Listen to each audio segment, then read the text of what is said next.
বিসমিল্লাহির রহমানির রহিম। আশা করি আপনারা সবাই ভালো আছেন। তো আজকে আমরা অষ্টম শ্রেণীর সাধারণ গণিত বইয়ের 3 অনুশীলনীর 10 নম্বর অঙ্ক সমাধান করব। আর আমার চ্যানেলটি যদি ভালো লাগে অবশ্যই সাবস্ক্রাইব করবেন। আজকে আমরা শুরু করি। অঙ্কটি দেওয়া ছিল যে একটি পুকুরের দৈর্ঘ্য 60 মিটার, প্রস্থ 40 মিটার, পুকুরের পাড়ের বিস্তার 3 মিটার হলে পুকুরের পাড়ের ক্ষেত্রফল নির্ণয় করো। তাহলে আমরা লিখি, দেওয়া আছে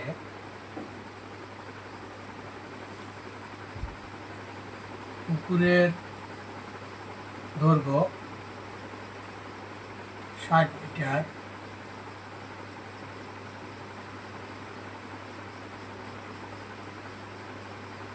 পুকুরের প্রস্থ 40 মিটার। যেহেতু দৈর্ঘ্য আছে প্রস্থ আছে, সুতরাং আমরা পুকুরের ক্ষেত্রফল বের করবো। অতএব পুকুরের ক্ষেত্রফল দৈর্ঘ্য গুণ প্রস্থ। যেহেতু পুকুরটা আয়তাকার, সুতরাং আয়তাকার ক্ষেত্রফল কি? দৈর্ঘ্য গুণ প্রস্থ। আমি সাইড নোট দিয়ে দিচ্ছি। আয়তাকার ক্ষেত্রফল সমান দৈর্ঘ্য গুণ প্রস্থ। আয়তাকার ক্ষেত্রফল দৈর্ঘ্য গুণ প্রস্থ। তাহলে আমরা দৈর্ঘ্য সমান কত? 60 মিটার গুণ প্রস্থ কত? 40। তাহলে মিটার মিটার কত? বর্গ মিটার মিটার বর্গ মিটার।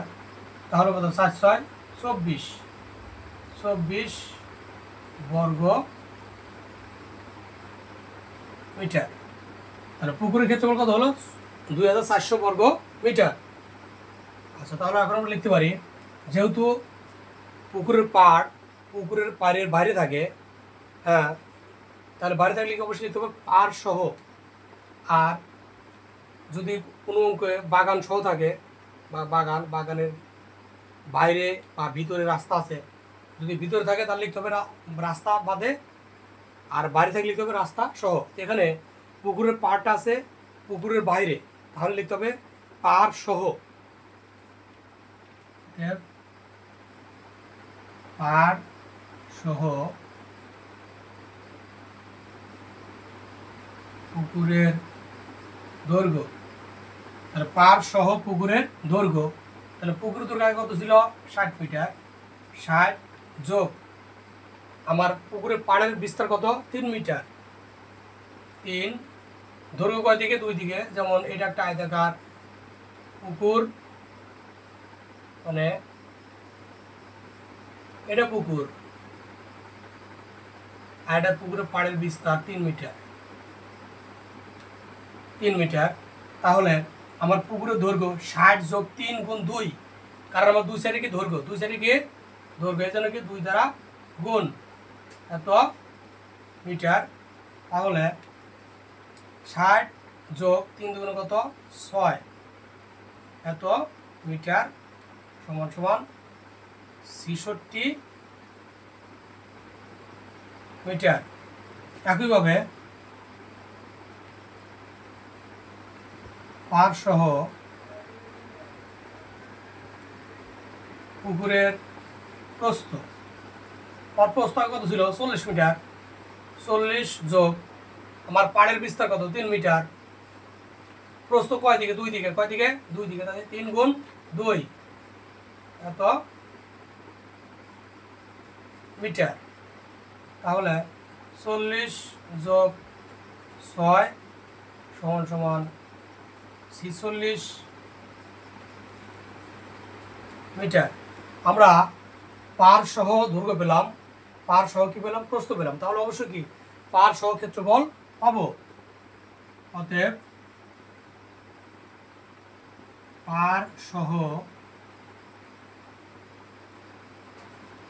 পুকুরের ক্ষেত্রফল সমান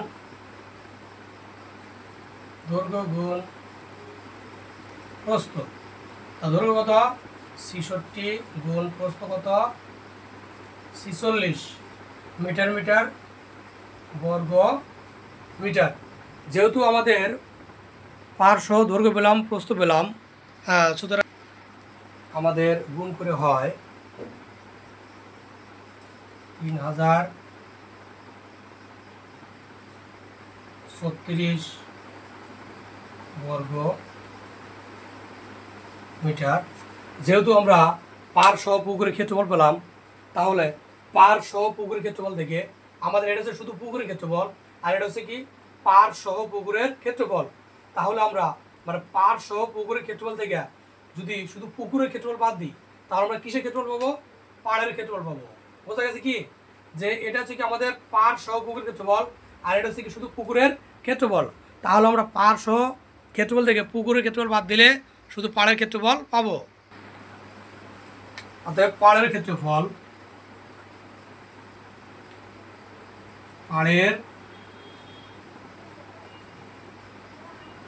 তাহলে আমার এটা হচ্ছে কি পার সহ ক্ষেত্রফল। তাহলে পার সহ ক্ষেত্রফল কত 3036 বিয়োগ কত 2400 সমান সমান। তাহলে 6 6 3 3 10 থেকে 4 গেলে 6 হাতের 1 এত বর্গ মিটার। এটাই উত্তর যে পুকুরের পাড়ের ক্ষেত্রফল 636 বর্গ মিটার। ধন্যবাদ।